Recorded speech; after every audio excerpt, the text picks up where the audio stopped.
Salut Jérémy. Alors, Prévost, c'est une circonscription des Laurentides.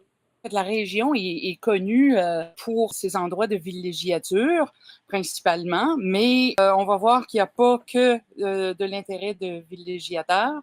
En fait, il y a une communauté de plus en plus forte qui habite ici et qui fait sa vie dans les Laurentides. Alors ça, je vais en reparler tout à l'heure parce que je trouve ça vraiment extraordinaire. Donc, on part de Saint-Sauveur au nord. Donc, les montagnes, si vous faites du ski, de la planche, vous connaissez Saint-Sauveur. Ensuite, on descend un petit peu à Sainte-Anne-des-Lacs, qui est une petite communauté adjacente, là, si on veut. Il y a Piémont aussi. Et ensuite, on a la ville de Prévost, qui est un petit peu plus grosse que les trois précédentes, quoiqu'elle rivalise un petit peu avec Saint-Sauveur pour la taille, là, mais enfin. Et ensuite, on a Saint-Hippolyte et Sainte-Sophie pour compléter nos 6 municipalités dans ce qui est une nouvelle circonscription, donc qui présentement n'existe pas encore, mais qui va exister dès le déclenchement des élections. Le comté de Prévost en tant que tel, est-ce que c'est plutôt une circonscription urbaine, semi-urbaine, plus campagne, région? Je dirais que c'est semi-urbain parce que j'ai inclus le lac où j'habite là-dedans et puis c'est pas du tout urbain ici. Alors, on a fait paver la rue principale autour du lac il y a seulement quelques années de ça. Alors, c'est encore très, ouais, très, c'est pas rural parce que il y a pas il y a pas l'aspect paysan là, si on veut, mais disons que quand on réfère à la maison, on dit qu'on habite à la campagne. Mais Parfait. c'est pas comme ça dans toute la ville de Prévost, là, bien sûr. Si on va, par exemple, on a la route 117 qui traverse la ville de Prévost du nord au sud. Et ben, là, à ce moment-là, c'est pas urbain au sens où on a des gros édifices, là, parce qu'on essaie quand même de garder un cachet. Mais c'est plus urbain que rural. Voilà. Ouais, donc c'est relativement varié. Évidemment, Oui. si la circonscription est un peu plus rurale, comme tu dis, j'imagine que la communauté, les liens doivent être tissés relativement serrés. Est-ce que je me trompe? Oui et non. En fait, ça devrait être plus serré que ça, il me Mais ça l'est pas semble. assez. D'après moi, il ne l'est pas. Puis cette réflexion-là vient de mon expérience de militante. Il y a 5 ans, j'ai commencé à aider à fonder des groupes de militance contre le projet d'Hydro-Québec, les projets d'Hydro-Québec. Alors d'abord, le projet d'imposer les compteurs intelligents avec le peu d'informations qu'on nous donnait et tout ça. Et puis, alors moi, ben, j'ai aidé à rassembler les gens, tout ça, et ça m'a permis de découvrir la communauté, justement, par cet acte-là. Alors, c'est bien la seule chose que je trouve de bonne dans toute cette aventure-là, c'est que à se battre contre Hydro-Québec, on a découvert notre communauté. Alors, et c'est ça qui a mené aussi, en passant, cette lutte-là, c'est ça qui m'a mené à me présenter déjà pour Québec solidaire dans notre ancienne circonscription de Bertrand en 2014. Alors, c'est pas je suis une vieille routière, là. Oui, et donc tu dis que tu veux faire campagne autour de ta communauté. Est-ce que tu pourrais développer là-dessus? Euh, donc, il me semble que c'est quelque chose quand même de relativement normal que de vouloir faire campagne autour de sa communauté. Est-ce que tu peux développer là-dessus? Oui, ben disons que la communauté, moi j'ai des liens avec Saint-Sauveur, j'ai des liens à Sainte-Anne-des-Lacs, j'ai des liens à Piémont aussi, j'ai des liens à Prévost, bien sûr, j'ai des liens aussi à Saint-Hippolyte et depuis récemment, j'ai des liens à Sainte-Anne aussi.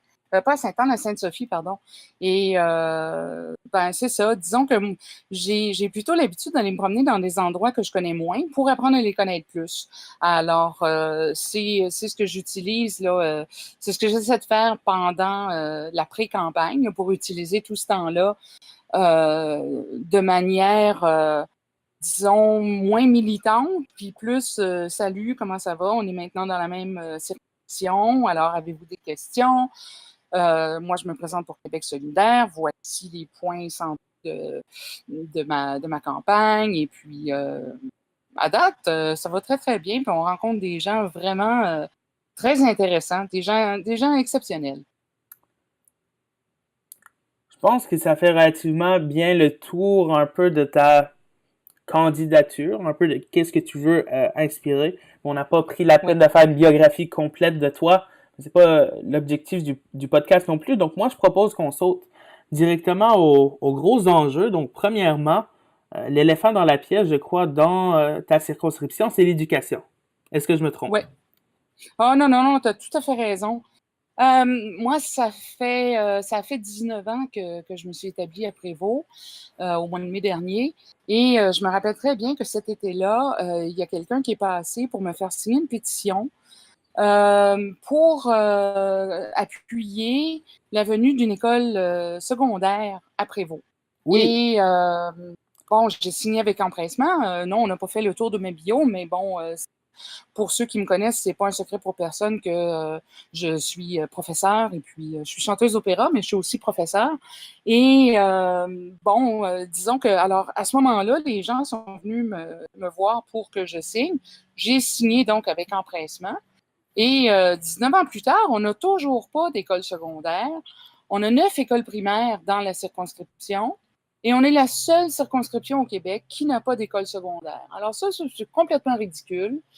Et il faut que ça change. Alors, il y a un groupe de parents qui se sont réunis au mois d'avril et mon conjoint et moi, on s'est joints à l'association parce qu'on y croit à ce projet-là.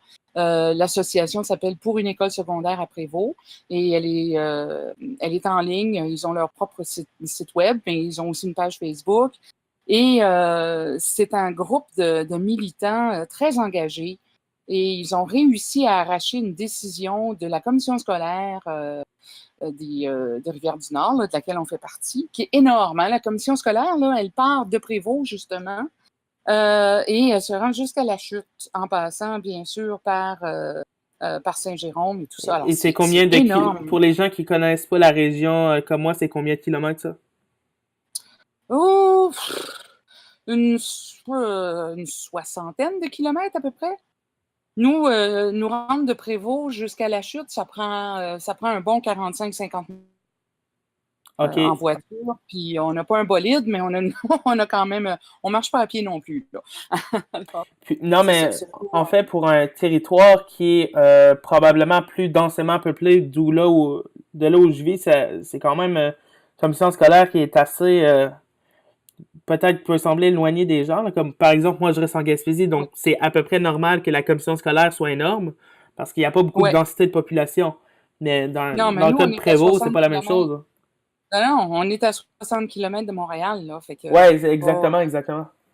Et là, nos enfants, quand ils finissent leur 6e année, ben c'est triste parce que comme on n'a pas d'école secondaire, ben ils doivent absolument prendre un autobus jaune pour aller à Saint-Jérôme, à la polyvalente. Et ce trajet-là met entre 45 minutes et 3 heures par jour. Pardon, entre 90 minutes et 3 heures par jour. Alors, C'est c'est pas très surréaliste. agréable, là. Non. Puis, tu sais, après ça, on se demandera comment ça se fait que les enfants sont fatigués, puis comment ça se fait qu'ils n'ont pas les résultats scolaires qu'ils pourraient avoir. En tout cas, moi, je trouve ça épouvantable. Et puis là, ben, on a quand même le groupe de citoyens, c'est tellement bien mobilisé qu'ils ont réussi à arracher une décision de la commission scolaire de faire une étude de faisabilité d'ici juin 2019. Et c'est déjà bien, mais du même souffle, ils ont aussi demandé à l'ouverture d'une 6e école polyvalente à Saint-Jérôme, ce qui fait pas du tout l'affaire ni des gens de Prévost, Ça fait pas de ni sens, en des fait. gens de... Pardon? Ça fait pas vraiment de sens d'ouvrir une 6e polyvalente dans une ville, Non. alors que les régions avoisinantes n'ont pas accès à ces services-là. Je veux dire, moi, la question que je me pose sérieusement, c'est qu'est-ce que le ministère de l'Éducation fait? Je veux dire, c'est pas une situation normale, ça perdure depuis pratiquement 20 ans, là. Non. Puis pourquoi Oui, c'est comme et ça? Vous puis êtes abandonné, là.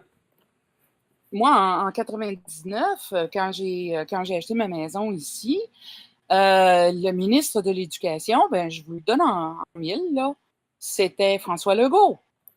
Alors, de voir François Legault maintenant faire une volte-face et dire oh oui, on va appuyer ce projet-là et tout ça, permettez-moi d'en douter très sérieusement. Il y a bien des choses que cet homme-là dit, enfin, il ne dit pas grand-chose, là, mais dans ce qu'il dit, il y a bien des choses qui me causent de sérieux doutes. Et ça, ben, c'en est une. Alors, disons que moi, je m'engage comme candidate de Québec solidaire, mais aussi, personnellement, je m'engage à faire les démarches qui sont nécessaires pour qu'on ait le plus rapidement possible une école secondaire à Prévost. Parce que, en fait, après 19 ans là, qu'on en parle, on ne devrait même pas être après parler de quand est-ce qu'on va l'avoir ou, tu sais, bon, quels enfants vont y aller ou tout ça. On devrait être après parler de comment est-ce qu'on va l'agrandir. Parce que la population, dans ces âges-là, là, pour les adolescents, ça grandit, ça grandit, ça grandit. Là, je pense, il me semble avoir lu dans un des rapports fournis justement par l'association que on est un des endroits où la croissance démographique de ce groupe d'âge-là est la plus forte. Alors, c'est complètement ridicule qu'on n'ait toujours pas notre école secondaire. Et puis, en tout cas, moi, ça va être la première chose. Parce qu'en plus, tu sais, je parle souvent de la communauté, puis raviver, revitaliser la communauté. C'est parce que d'ouvrir une école secondaire à Prévost, ça va engager du monde, ça. Ça va pas juste enlever des autobus scolaires sur les routes, là, puis réduire le temps de transport qui est déjà immense, là. Si on est capable de faire ça, wow! Mais ça va être aussi d'engager les professeurs, les ressources, les spécialistes, les gens de l'entretien, les gens de l'administration et tout ça. Tu sais, je veux dire, pour 1200 enfants, on parle d'à peu près 100 personnes. Alors, c'est 100 emplois nouveaux qui vont pousser comme ça. Puis là, sans parler des gens de proximité là, qui vont... je veux dire, tu sais, ces profs-là, il va falloir qu'ils mangent ça, puis le secrétariat aussi, là. Oui, Alors, donc ça va prendre... c'est un projet Ouais, qui est bénéfique à pas mal tous les égards, mais qu'est-ce que les oui. députés de la région ont fait pour le passé? Je veux dire, ils n'ont pas travaillé là-dessus ou le gouvernement les a jamais écoutés? Ben, en tout cas, évidemment que nul ne peut être contre la vertu. Alors, Donc tous les candidats en théorie sont pour ça, là. ben, si on leur demande, là, pendant la campagne, oui, bien sûr. Mais il n'y a rien qui a été fait depuis, à mon avis, là, il n'y a rien qui a été fait depuis le début des années 2000 dans ce sens-là. Alors, c'est vraiment... la circonscription a été carrément abandonnée. Et puis, j'ai de la misère à dire ça parce que notre député actuel, c'est un bon monsieur, puis c'est quelqu'un que j'aime bien. Mais ça, là, pour ça, le PQ l'a carrément échappé.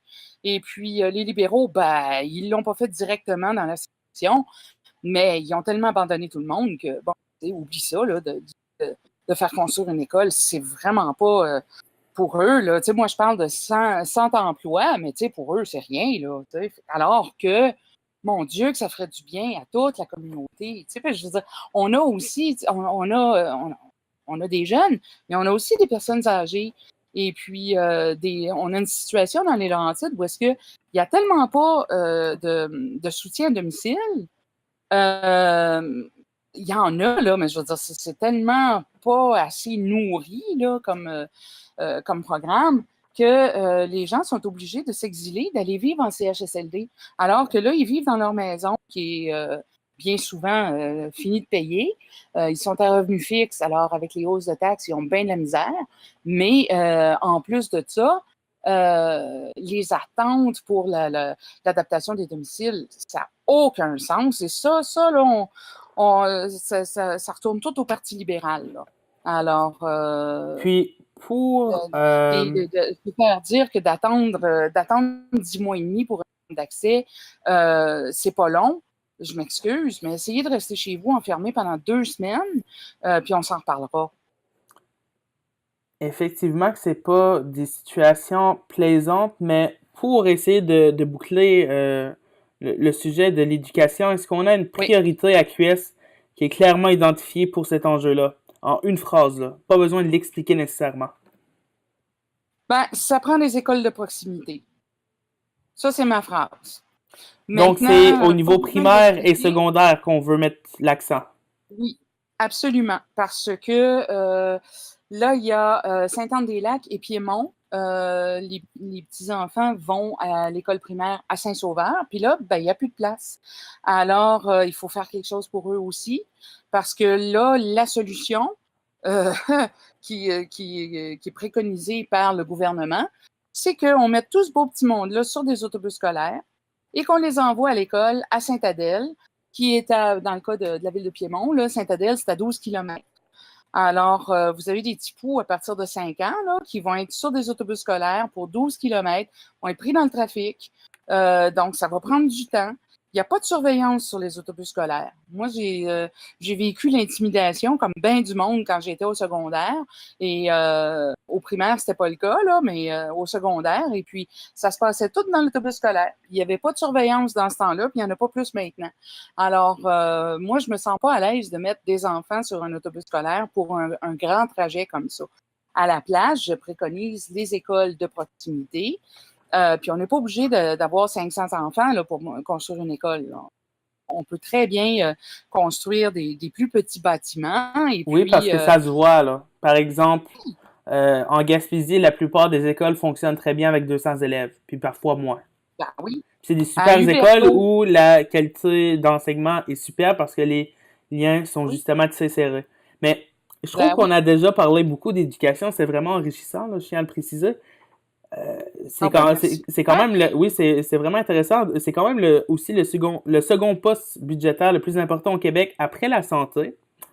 Donc, Oui, évidemment, puis on s'amène vers ce sujet-là. étonnamment quand on étudie là, la situation de l'éducation au Québec, on se rend compte que l'enfant est supposé d'être au centre des préoccupations, puis c'est vraiment pas le cas. Alors ça, moi, on va changer ça. Coudonc, ça n'a pas de sens. Là. Je veux dire, on ne fait pas des enfants pour en faire des travailleurs. On fait des enfants pour qu'ils s'épanouissent, puis qu'ils prennent leur place dans la société. Puis Dieu seul sait que la société, dans 10 ans, va en avoir besoin de ces anciens enfants-là.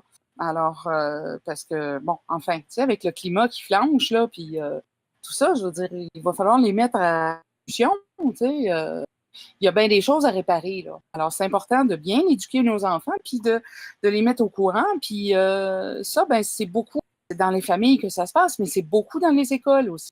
Alors, il faut s'assurer qu'on a les écoles adéquates pour ça. S'il y a quelqu'un dans l'audience qui veut s'amuser à faire des citations de Lucie et qu'on les diffuse sur les réseaux sociaux après, je pense qu'on aurait beaucoup de plaisir et beaucoup de succès. Mais Bon, alors. donc, peut-être qu'on pourrait accompagner ça avec des extraits vocaux de chant. Oui, c'est ça. Ouais. Non, pas ce soir. Pas ce soir, mais Non, non, non. pour la Je peux santé de faire tout un le petit monde, karaoké peut-être, sans non. compte, mais Donc, j'ai dit qu'on allait se diriger vers le sujet de la santé. Évidemment, j'ai des questions en rafale pour toi à ce sujet-là. Je tiens aussi à oui. mentionner que tu es en chaise roulante, donc c'est un enjeu qui te touche très directement à tous les jours, là, puis tu comptes faire Oh campagne mon Dieu, oui. dans cette condition-là. Oui. C'est pas évident, mais je suis. Il n'y a pas grand-chose qui m'arrête dans la vie, moi. Là. Alors, comme C'est ce on que je dit peux constater. populairement, ben, je suis pas, comme on dit populairement, je suis pas barré à 40. Et puis, ça veut pas dire grand-chose, là, mais fait que, puis justement, s'il y a une chose qui me surprend, mais désagréablement, c'est quand je vais dans des endroits comme, tu sais, un endroit public comme un centre d'achat, tu sais, puis que dans l'heure que je passe au centre d'achat à faire mes courses et tout ça, je croise une seule personne en chaise roulante et pas à chaque fois, tu sais, puis je vais pas souvent. Alors, c'est vraiment, c'est épeurant de voir ça, de savoir tout le potentiel de participation. Tu sais, tout le monde a une voix qui méritent d'être entendus. Ça, là, s'il y en a des gens qui veulent faire le jeu des citations, là, allez-y avec ça. T'sais. Tout le monde a une voix qui mérite d'être entendue. Et tout le monde doit pouvoir participer à la communauté. Ouais, parce que c'est pas parce qu'on est en fauteuil roulant qu'on peut pas avoir une voix forte puis se porter à la Ah ben défense non. des gens. Mais Mhm. donc le temps file, puis Oui. j'aimerais essayer de boucler en bas de 30 minutes si on est capable de se donner ce défi-là pour ce podcast-ci. Alors, ce serait Seigneur, puis c'est une sur moi que ça première. tombe. Oh mon Dieu! Je sais que c'est pas facile, je sais que c'est pas facile. Ben, je suis pas la moins verbale de la gang, tu sais. Ouais, Ouais. c'est mais c'est intéressant, c'est Allez, on y intéressant. va. On enchaîne. Donc, le jeu est le suivant. Je te Oui, nomme des propositions, des mots, oui, des personnes ou des thèmes reliés OK. à la santé. Tu as Oui, 30 secondes maximum pour répondre à chaque fois, donc on fait ça bref. Euh, OK. Tu peux passer un maximum de 2 questions, donc si tu n'as pas envie de répondre ou tu te sens pas en mesure ou tu veux pas dire de bêtises, il n'y a aucun problème. OK. Prête? Je suis prête. Donc, on m'a dit en privé de ne pas abandonner l'objectif de 30 minutes parce que le podcast est trop bien ce soir. Ah, Alors, c'est le fun de lire ça. on va Mon peut-être Dieu. te donner une chance, mais moi, j'ai beaucoup de plaisir en ce moment. Donc, on va aller avec les questions. Et là, on va Ben, avoir moi doublement aussi, de j'ai beaucoup de plaisir. plaisir. Alors, GMF ou CLSC? Ah, Seigneur, CLSC. On en a déjà 290 de bâtis. Et puis, là, avec les libéraux, là, c'est devenu bien trop gros, ces affaires-là. Encore là, CLSC de proximité, ouvert 24 heures par jour, 7 jours par semaine, avec les employés qu'il faut pour le faire rouler comme il faut. Ça va en plus désengorger les urgences. Et un mot pour décrire Ah, les GMF. pardon? Un mot pour décrire les GMF. Oh, je comprends pas le principe. Je ne sais pas comment est-ce qu'on peut fonder des GMF et penser que ça va servir à la population. Quand on est en GMF, moi, mon expérience en GMF, là, c'est que dès que je demande qu'un document soit signé ou quoi que ce soit, ben, ça me coûte tout le temps de l'argent. C'est pas le principe de l'accessibilité universelle. Et puis, en plus, je peux pas aller chez mon médecin sans mon conjoint parce que son accès pour les fauteuils roulants peut pas être négocié tout seul. Fait que c'est ça. C'est ce que je pense des GMF. Super. Faire diminuer le temps d'attente aux urgences à 90 minutes. Oh, ça, c'est une affaire de la CAQ. Non, mais c'est Exact. parce qu'ils sont jamais allés à l'urgence. Moi, j'ai fréquenté 2 fois l'urgence, une fois à Sainte-Agathe, au nord de mon ancienne circonscription, et une fois à Saint-Jérôme. Puis, je peux vous dire que je ne sais pas comment la CAQ va s'y prendre là, pour faire ça, là, mais juste de dire, on va réduire le temps d'attente à 90 minutes, regarde, ils n'ont jamais été malades pour dire une affaire de même. Ils n'ont jamais travaillé dans une urgence, certain. Parce que déjà que le personnel est surchargé, puis qu'en plus, les infirmières sont obligées de faire du temps de travail supplémentaire. Obligé, là. C'est-à-dire, si tu le fais pas, tu es suspendu, puis après ça, tu perds ta job. Alors, non, cette façon de penser-là, c'est Donc, tellement, je m'excuse, c'est arriéré. donc c'est le fun comme proposition, mais c'est totalement irréaliste. Tout à fait. Donner plus de place au privé. Non. Non, puis là, je vais me fâcher si je m'en vais là-dessus, fait que je vais en passer celle-là. Pharma Québec.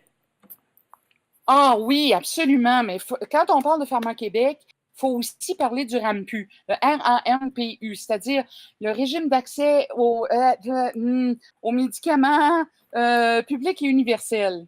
Je pense, non, régime Ouais, mais d'assurance le médicaments. régime d'assurance médicaments. Faire simple. Oui, c'est ça. Public et universel. Fait que les deux vont ensemble. C'est comme la jambe gauche puis la jambe droite de nos propositions du côté des médicaments. Puis ça réglerait bien les Christine, troubles. ben, j'ai-tu fini? Oui, j'ai fini. Oui, OK. et ça réglerait bien les troubles, donc, Pharma Québec. Oui, absolument. Absolument. Oui, il faut. Il faut, là, parce que ça n'a pas de bon sens de donner 6 milliards de dollars par année aux compagnies pharmaceutiques juste pour qu'ils aient le droit de venir nous vendre leur camelote. Le RAMQ aussi aurait comme fonction de voir à ce que les médicaments soient non seulement de grande qualité, de la meilleure qualité possible, puis Pharma Québec les ferait ici, donc ça serait réglé, mais aussi de voir à la surutilisation de certains médicaments parce que malheureusement, nos médecins sont souvent nos pushers. Plutôt que moi, à chaque fois que je vais chez mon médecin puis que j'ai dit j'ai une petite affaire, là, il me dit bon, ben, faudrait peut-être essayer tel médicament. Puis je suis là, ben, on cherche plus à savoir. On cherche plus à savoir d'où ça vient, la douleur, d'où ça vient, les bobos, d'où ça vient. Tu sais, non. Alors là, avec le RAMQ, il vient avec le RAMQ une nouvelle façon de penser qui dit écoute, si tu as besoin de médicaments, Pharma-Québec est là, mais on va voir. Plutôt que d'essayer des choses, on va voir comment ça évolue. On va aller investiguer comment ça se fait que tu en es là. Et ça, il me semble, c'est la base là, de la médecine. En tout cas, quand j'étais petite, moi, je voulais faire médecin. Et puis, mon papa m'avait expliqué le serment d'Hippocrate que, en premier, tu ne fais pas de dommages, tu ne causes pas de dommages. Puis, on en est loin. D'après moi, on en est loin. Excellente réponse. Alors, Ben, l'entente sur les médecins spécialistes. Ah, ouais, ça, là, l'engagement de Québec solidaire, c'est qu'on défait ça et qu'on on va s'aligner sur le salaire que reçoivent les médecins en Ontario. Puis, moi, de ce que j'ai vu, ça fait bien du sens, ça. Je dois vous dire que ma grande amie, que je considère comme ma petite sœur, est infirmière et qu'on a commencé nos carrières en même temps il y a 25-30 ans. Et je trouve ça abominable que au bout de 25-30 ans de carrière, que mon ami doivent encore négocier ses temps de travail, qu'elle soit obligée de faire du temps supplémentaire pour arriver à bien boucler son budget. Je trouve ça épouvantable. Alors, non, c'est ma position là-dessus. On va relier ça avec une autre idée qui est du PQ cette fois-ci, donc donner plus d'autonomie aux professionnels du réseau. Ben, oui. Encore là, nul ne peut être contre la vertu. Exactement. Mais l'autonomie dans quoi, là? Est-ce que ça va être de relaxer la foutue, excusez mon langage, mais la fameuse méthode de gestion Lean Toyota? Ah, si c'est ça, oui, c'est très bon, parce que ça La ligne Toyota. Oui, la Lean, L-E-A-N, comme mince en anglais. C'est le nom de cette méthode de gestion-là qui donne des boutons à tout le monde, là, à tout le monde qui est dans le réseau. Pas au ministre, ça a l'air, mais en tout cas, bon, il n'y a pas grand-chose qui le touche, lui, de toute façon, là. Non, c'est une méthode de gestion où les gens sont obligés de prendre un maximum de dossiers et de tout justifier ce qu'ils font. Alors, ça donne des dérapages épouvantables. Ça fait que des gens se ramassent avec beaucoup trop de dossiers à gérer.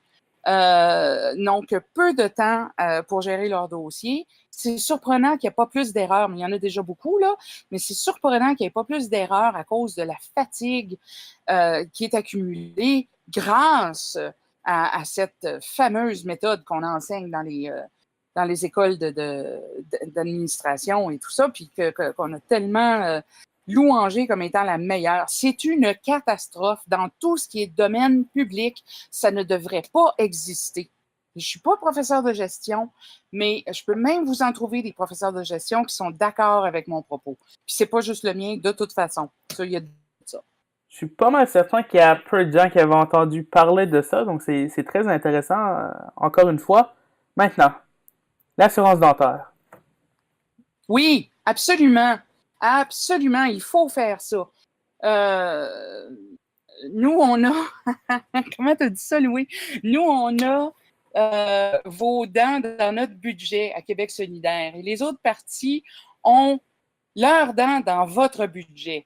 Fait que c'est pas ça qu'on veut. Alors, elle vient de mon conjoint, celle-là, puis elle est pas mal bonne, je trouve. L'idée, c'est que les dents font partie du corps. Moi, si j'ai mal à un orteil, ben, je vais aller voir mon médecin, puis ça va passer sur la carte. Mon orteil, par contre, est important pour ma posture, pour ma démarche, pour toutes sortes de trucs comme ça. Mais les dents, là, ça fait partie du corps aussi, et c'est autrement important aussi, c'est aussi important, sinon plus, parce que les dents, on est capable de bien mastiquer notre nourriture.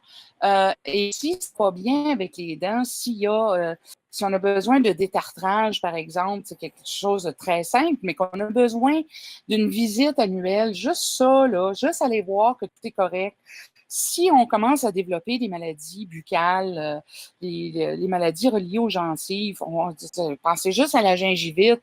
Je veux dire, c'est pas bon pour la santé, ça, là. Ça démontre qu'il y a un débalancement dans le corps qui est dû à de l'inflammation.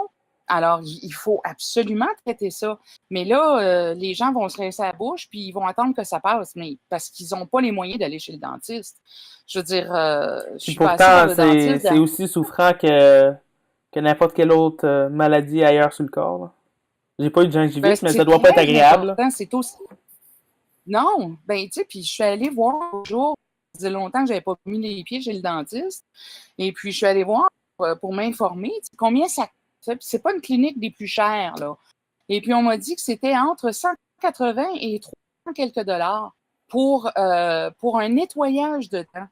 Ben là, je veux dire, on C'est essaye abusé. quoi là avec ça? Ça revient à la question que j'ai passée tout à l'heure, tu sais, le privé en santé. Je veux dire, ça n'a pas de bon sens. Alors oui, il faut ramener les dentistes dans l'assurance maladie. Ça, c'est le bout qui n'a pas été complété à l'époque où, je pense que c'était le ministre Castonguay Exact. qui avait démarré ce projet. J'étais bien petite dans ce temps-là, là, mais bon. Et la fille qui essaye de dire qu'elle n'est pas vieille. Tu sais. Bon. Et puis, il faut compléter ça. Moi, j'étais pas né quand l'assurance maladie est arrivée, là. Bon, on va arrêter cette discussion-là, juste là, hein? Ouais, donc maintenant, l'incorporation des médecins, donc. Non, ça n'a aucun sens non plus. Ça n'a vraiment aucun sens. Il faut que les médecins soient salariés. Parce que quand ils sont incorporés, ben, il y a un effet pernicieux à ça. C'est que c'est pas tous les médecins, là, de penser que la prime pour arriver à l'heure, que c'est normal. Et que la prime pour laver ta jaquette d'hôpital ou ta jaquette de médecin, c'est normal. Quand tu es incorporé, en plus, ben, tu peux faire passer tes dépenses sur ton rapport d'impôt comme étant des pertes. Alors là, ben, tu payes moins d'impôts. C'est une mauvaise idée sur toute la ligne, cette affaire-là. Alors, moi, j'ai rencontré des médecins absolument extraordinaires qui sont pour la médecine publique au Québec. Et puis, à les écouter parler, moi, je suis complètement d'accord avec eux. Alors, surtout les gens, là, le médecin pour le régime public, là, je pense qu'il s'appelle. C'est des gens vraiment très bien qui sont très, très impliqués, qui sont, d'après moi, c'est des vrais médecins. Tu sais, en tout cas, voilà. Je me réfère encore au serment d'Hippocrate.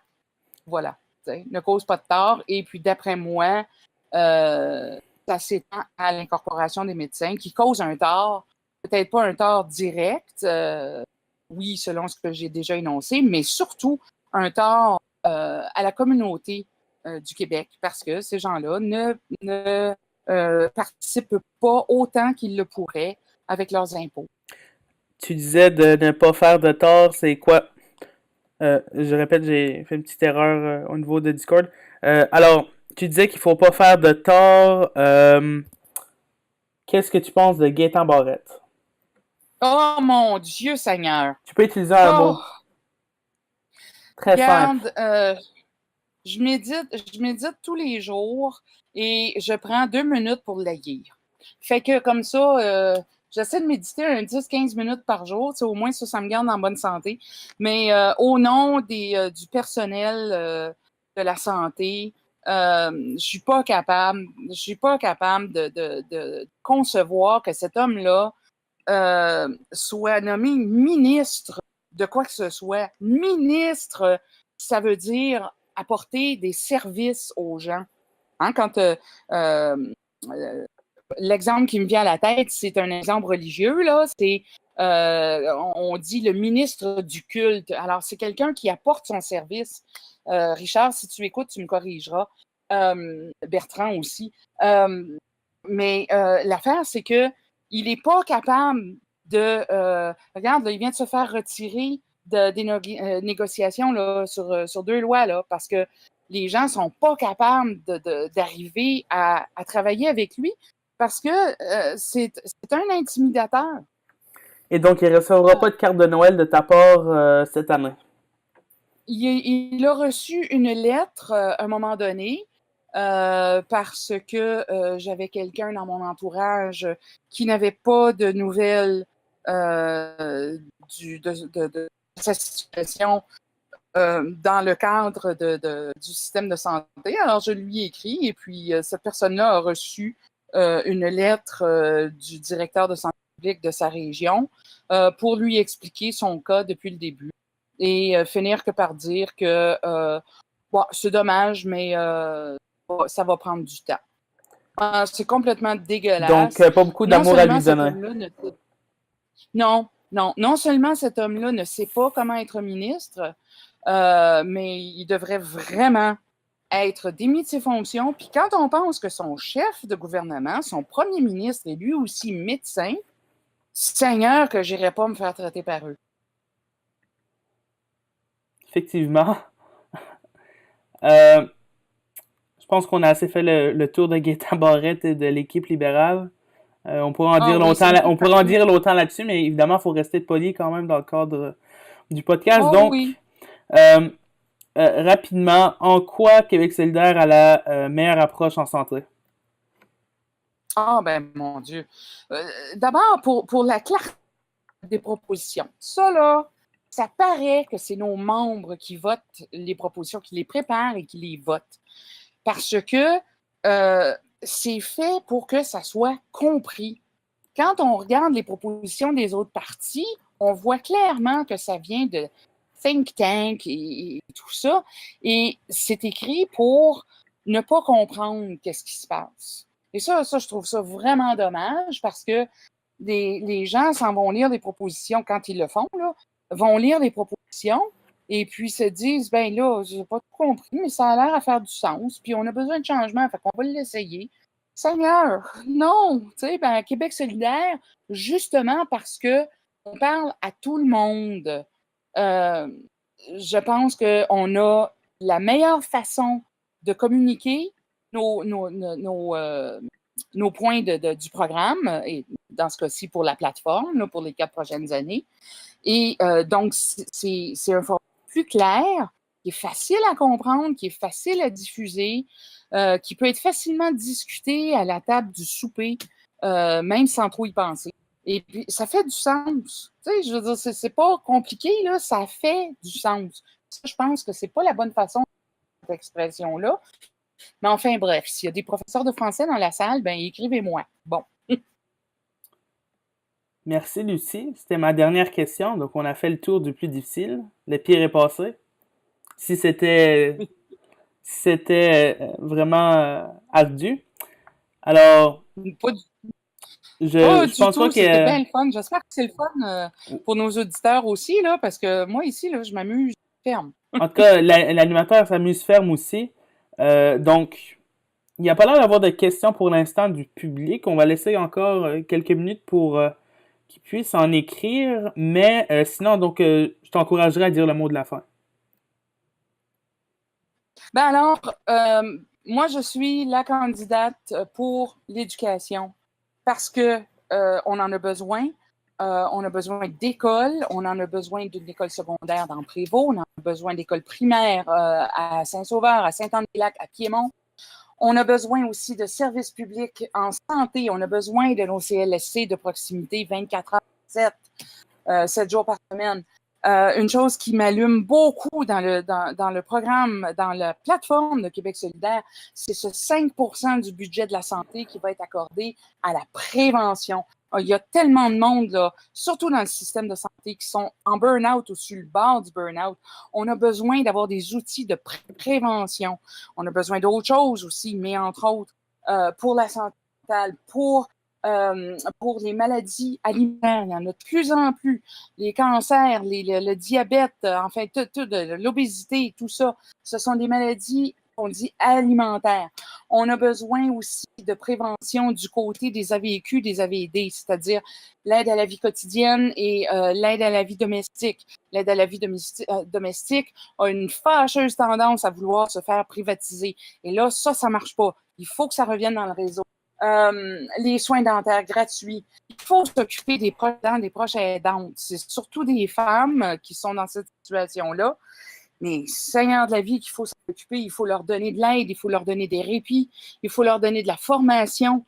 Enfin, bon, tout ça. Les services sociaux, on a besoin de penser au secours, à la prévention et au soutien. Tout le temps. On a besoin de raviver le communautaire, raviver la communauté, mais le communautaire aussi. Il y a bien des trucs en santé qui sont le résultat de manque de services au niveau communautaire. Alors, par exemple, les services dits bénévoles aux aînés, aux familles, aux enfants. Il y a la question de la DPJ aussi dans ces problèmes de gestion et un retour vers sa mission originale d'aider et non pas de nuire. On a besoin d'éducation civique et politique. On a besoin d'aide aussi à l'aide juridique et tout ça. Tout ça, c'est dans le programme de Québec solidaire. On a besoin aussi on n'en a pas parlé, sortir du pétrole, évidemment. Le transport à Prévost, l'axe nord-sud que le PQ veut exploiter encore une fois, c'est pas ça dont on a besoin. On a besoin d'axe est-ouest.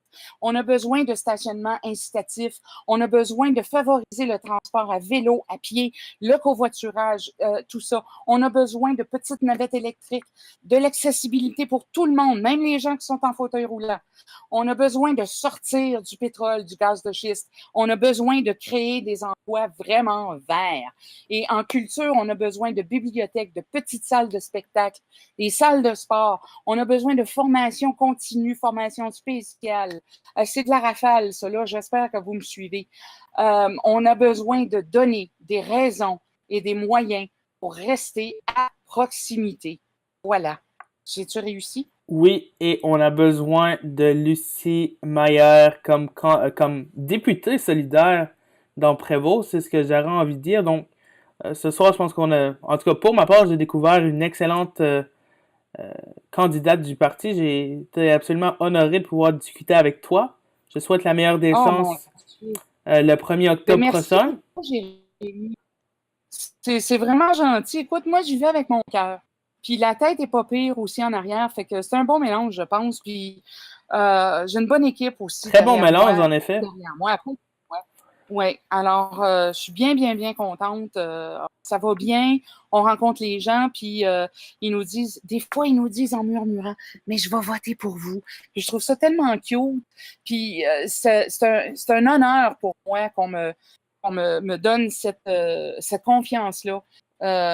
Parce que les gens méritent ma confiance et je suis contente quand les gens m'accordent leur confiance.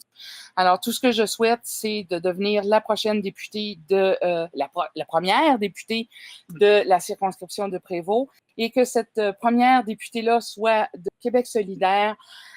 Wow! C'est vraiment tout ce dont on a besoin dans la région.